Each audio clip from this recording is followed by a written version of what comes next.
Hello అండి, అందరికీ నమస్తే. నేను మీ Gaurav Krishna. Welcome back to our channel wall poster. So ఏంటంటే ప్రభాస్ గారు నటిస్తున్న నటించిన Raja Saab cinema next month మనకు రాబోతుంది. సో నెక్స్ట్ ఇయర్ రాబోతుంది. ఇది పాన్ వరల్డ్ సినిమాగా రాబోతుంది. సినిమా రిలీజ్కి మహా అంటే ఇంకొక నెల రోజులు మాత్రమే సమయం ఉంది.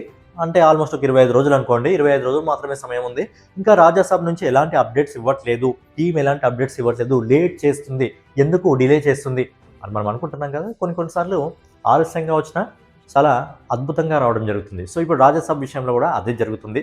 ఎందుకు ఆ విషయం గురించి మాట్లాడుకుందాం. దాంతోపాటు ముందుగా నేను ఈ సినిమాకి సంబంధించిన డైరెక్టర్ మారుతి గారు ఎవరైతే ఉన్నారో, మారుతి గారు ఒక 1 మినిట్ సంబంధించి రాజాసాబ్ సినిమాకి సంబంధించి ఒక 1 మినిట్ వీడియోని ఆయన మాట్లాడుతూ రిలీజ్ చేయడం జరిగింది. రాజాసాబ్ సినిమా కోసం వాళ్ళు ఏమేమి చేయడం జరిగిందో దాన్ని ఒక 1 మినిట్లో ఎక్స్ప్లెయిన్ చేయడం జరిగింది. అండ్ టీజర్కి సంబంధించి కొన్ని విజువల్స్ కూడా ప్లే చేయడం జరిగింది. మనం చూసినవి అండ్ మనం చూడని కూడా కొన్ని విజువల్స్ అయితే ప్లే చేయడం జరిగింది. అండ్ విఎఫ్ఎక్స్ చాలా అంటే చాలా ఇంప్రూవ్మెంట్ జరిగింది ఈ విఎఫ్ఎక్స్లో.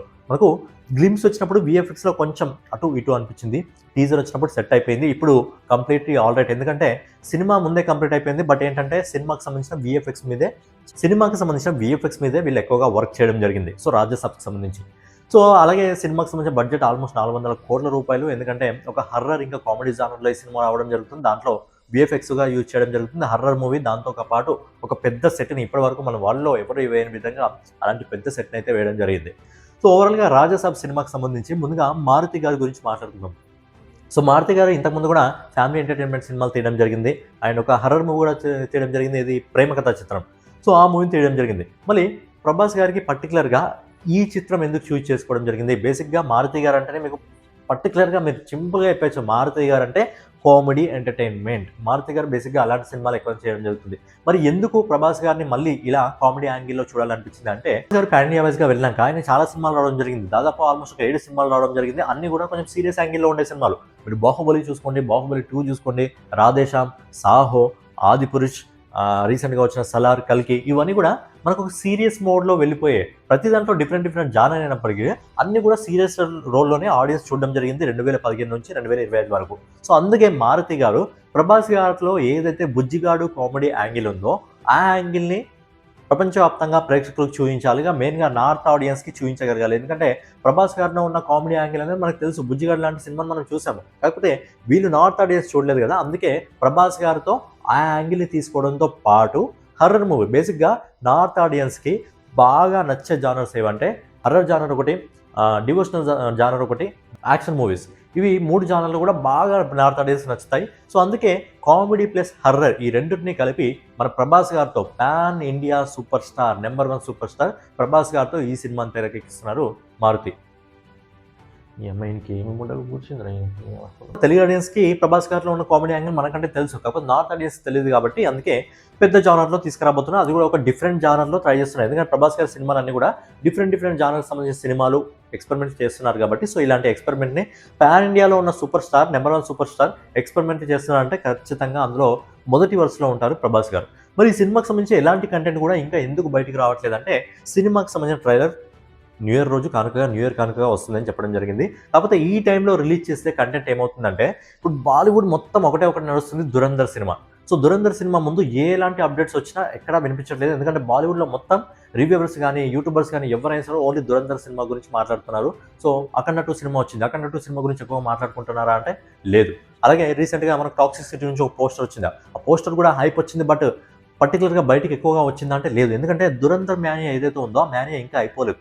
అందుకే ఆ మ్యానియా నడుస్తుంది కాబట్టి ఒక మ్యానియా నడిచేటప్పుడు పర్టికులర్గా కొద్దిగా అయిపోయిన తర్వాతనే వస్తే బాగుంటుంది. సో ఖచ్చితంగా మూవీ టీం అయితే ఆలోచిస్తుంది. అందుకే దీంట్లోంచి మనకు రావాల్సింది ఓవరాల్గా మనకు మూవీకి సంబంధించిన ట్రైలర్ ఒకటి ఉంది. అలాగే ప్రీ రిలీజ్ ఈవెంట్ ఉండబోతుంది కాబట్టి ట్రైలర్ని ఎలాగో న్యూ ఇయర్ తీసుకొస్తారు కాబట్టి ఆ మధ్యలో ఏదో ఒక రోజు మనకు ప్రీ రిలీజ్ ఈవెంట్ పెట్టే అవకాశం అయితే ఉంది. సినిమా పాన్ ఇండియా వైజ్గా వస్తుంది. మరి 1000 కోట్ల సినిమా లోడింగా లేదా అంటే ఖచ్చితంగా లోడింగే. బట్ ఏంటంటే మారుతి గారి సినిమాలు మనం ఆల్రెడీ చూసాం. ఆయన సినిమాలో ఎలాంటి కామెడీ ఉంటుందో మనం చూసాం కాబట్టి అలాంటి కామెడీ ఈ సినిమాలో వర్కౌట్ అయితే, ప్రభాస్ గారికి స్పెషల్గా వర్కౌట్ అయితే ఖచ్చితంగా పాన్ ఇండియా మార్కెట్లో అదిరిపోయే కలెక్షన్స్ ఈ సినిమాకి రావడం జరుగుతుంది. బట్ అంత సింపుల్ టాస్క్ కూడా కాదు. ఎందుకంటే జనవరిలో చాలా సినిమాలు వస్తున్నాయి. రాజాసాబ్కి పోటీగా కాంపిటీషన్గా చాలా సినిమాలు రావడం జరుగుతుంది. దాంతోపాటు ప్రభాస్ గారి సినిమా రిలీజ్ అయ్యే రోజు మనకు విజయ్ తలపతి గారు నటిస్తున్న చివరి చిత్రం జననాయకన్ సినిమా కూడా వస్తుంది. కాబట్టి భారీ కాంపిటీషన్ అయితే బాక్స్ ఆఫీస్ వద్ద ఉండబోతుంది. సో నార్త్ మార్కెట్లో, తెలుగు మార్కెట్లో ప్రభాస్ గారి మార్కెట్ నడిచినా కానీ మనకు తమిళ మార్కెట్లో కొద్దిగా కలెక్షన్స్ మామూలుగా వచ్చే అవకాశం ఉంది. ఎందుకంటే అక్కడ ఖచ్చితంగా విజయ్ తలపతి గారిదే ఎక్కువ హైప్ ఉండబోతుంది. ఆ సినిమా చివరి సినిమా కాబట్టి దానికి ఎక్కువ కలెక్షన్స్ వచ్చే అవకాశం ఉంది. బట్ లాంగ్ రన్‌లో సాధ్యమా అంటే నార్త్ మార్కెట్‌తోని సాధ్యమే.